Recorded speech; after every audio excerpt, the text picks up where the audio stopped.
करते. हे बघा ते बघा, तुझ्या बापाचे वावर आहे सगळे. चुप बस, मला माहिती तुझे वडील फक्त या शेतामध्ये कामाला आहे. गप बस तू, चल.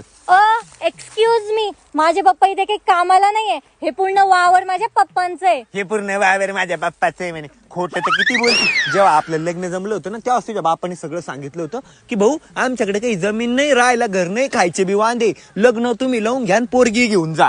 ते तर आम्ही तुम्हाला असंच सांगितलं होतं.